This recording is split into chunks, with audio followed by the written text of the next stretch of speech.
هنشارك معاكم اول تجربه لينا لمعرض الكتاب. الغريب ان هي هتبتدي من كليه الزراعه، ان احنا نتجمع هناك.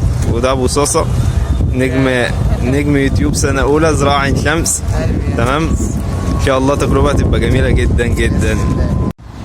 نجلس قليلا منتظرين تجمع الباص. باصه ايه ده؟ ده قط. عدسة التليفون بتاعي. معاك اكل تديهولها؟ لا معايا لانشو بتاعي. معاه لانشو. منتظرين تجمع الباص. رحنا نجيب اكل عشان الاتوبيس كالعاده بيتاخر يعني. بس مرة اروح مكان الاتوبيس متاخرش فيه. هو ده الاتوبيس اللي هيودينا العين السخنه؟ ده ما يوديناش اساسا الاشاره الجايه. هو ده الاتوبيس اللي هيودينا؟ ما وديناش يا اسطى.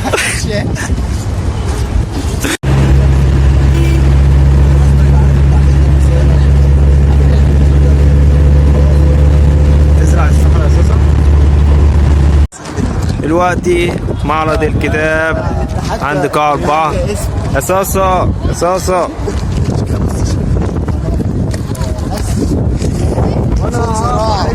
ايه معرض الكتاب اهو. ده رفاعي. ايوه بعد وصولك يا صاصة لمعرض الكتاب ايه رايك؟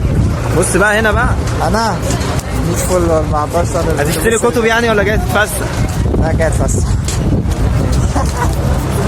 احنا بقينا داخل المعرض. كان على يمنا خيمة الأزبكية اللي كانت جنبها خيمة المترجمات الأجنبية، وكانت عاملة خصم كويس حلو جدا لغاية يصل ل75%. وكان على شمالنا قاع 4. بإذن الله هنحاول نعرض لكم أهم التفاصيل المهمة اللي نرشحها لكم. دلوقتي داخلين قاع 1. نحاول إن شاء الله نعرض أهم الكتب وأهم التفاصيل اللي فيها. قاعة 1 كانت من أهم القاعات المفضلة الصراحة لدي، لأن قعدت فيها وقت كويس جدا. قعدت ألف في حاجات كتير. حسيت فعلا إن هي مش مركزة على مثلا نوع معين من الكتب أدبية ورواية، لأ فيها حاجات كتير جدا. فيها كتب بتتكلم على الدين والسنة، في كتب بتتكلم على القصص، في كتب بتتكلم على التنمية البشرية. فمن أهم القاعات.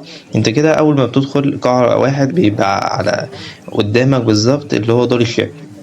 دار الشاهد فيه كتب متنوعة جدا، وفي الآخر هنعرض لكم مفاجأة كانت تخصه. بس تعال نشوف الدار التاني.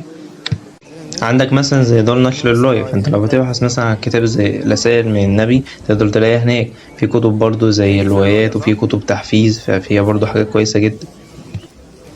عندك كمان زي دار العلم والإيمان اللي هتلاقي عندها كتير من القصص الكاركترية بشكل تثير الذهن، وعندها برضو كتب وثائقية كويسة جدا، وفي خصومات هناك محترمة. في أثناء المعرض وهو شغال برضو في أكتر من دار نشر بيعمل خصومات كويسة على الكتب.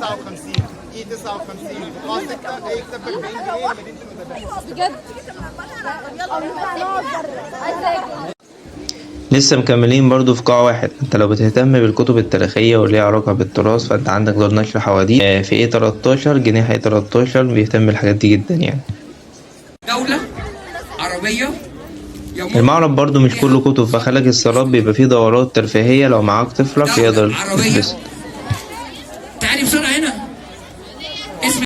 من أكتر الحاجات الصراحة اللي ما بسطتش الواحد في المعرض كان لازم يتكلم عليها إن مفيش مكان محدد للصلاة. يعني ما تحسش إن في مكان كده الناس تقدر تصلي منه، أو مسجد مثلا، أو يبقى مثلا على الأقل مبنى صغير. فقعدنا نبحث كتير جدا الصراحة. فخارج قاع 4 في مكان اسمه قاع بلازا. ده مش كمان مكان للصلاة، لا ده هو يعتبر حتة كده والناس بتصلي منها. جنب قاع 1 على طول هتلاقي بيت الحكمة للثقافة، تقدر تخش تتفرج على الكتب. طبعا المعرض بيبقى متقسم أكتر من بابة. في بوابة مثلا لقاع 3 قاع 2. يعني مثلا عندك هنا في قاع 3. طبعا بيبقى في مكان مخصص مثلا حتى الجامعات الزوار بينزلوا منه. تمام، غير الباب اللي هو بتاع اللي هو الزي العادي اللي هو مثلا مش تبع طلبة ولا حاجة. كان كويس جدا يعني. طبعا جنب قاع 3 هتلاقوا الأماكن اللي هي مثلا لو انت عايز تاكل حاجة مثلا، هي يعتبر كلها جنب بعضها. في كل حاجة يعني. لما دخلنا قاعة 3 لقيناها متميزة بطابع تاني، طابع تاني خالص عن القاعات التانية، يجمع مثلا من التراث الثقافي السعودي والشعر. كان حاجة كده شيك جدا الصراحة، جميلة جدا، الواحد اتبسط بيها.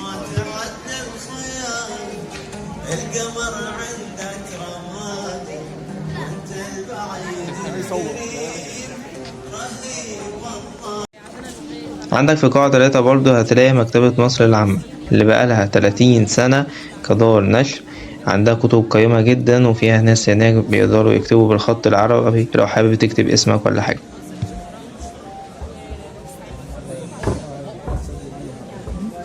هي بتكتب الخط العربي اصلا؟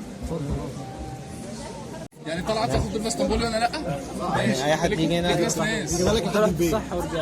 عن قاعة 4 تميز إن فيها الأزهر الشريف، تميز جناح كمان دول الإفتاء المصرية، كتب دينية جدا يعني، وكتب التفسير والتجويد كتب كويسة جدا.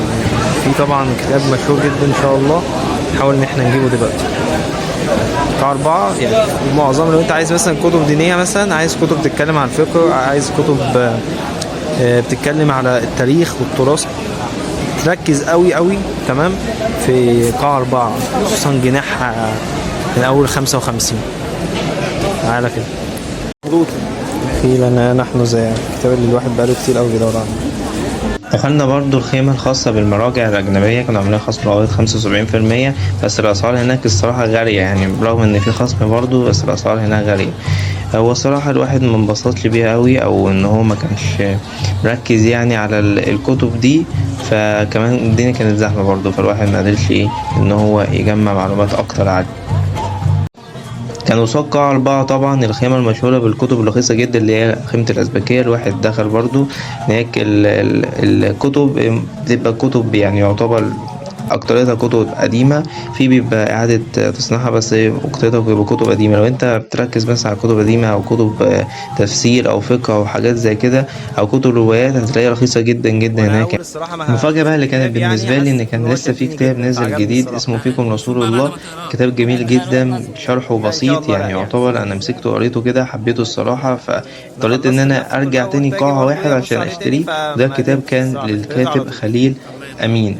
الكاتب فعلا كان محترم جدا، وكان موجود ووقع لي فعلا على الكتاب، وكان هو فعلا شخصية طيبة جدا ومحترمة أوي يعني. أتمنى إن انتوا تشتروا الكتاب، كتاب جميل جدا بيتكلم عن قصة سيدنا محمد عن حياة سيدنا محمد صلى الله عليه وسلم. لو عايزين أعمل لكم ريفيو عن الكتاب ممكن تكتبوا لنا في التعليقات عن الكتاب. حاضر. انت برضه ليك حضرتك صفحة على الفيس مثلا؟ اسمها ايه؟ خليل أمين. حاضر.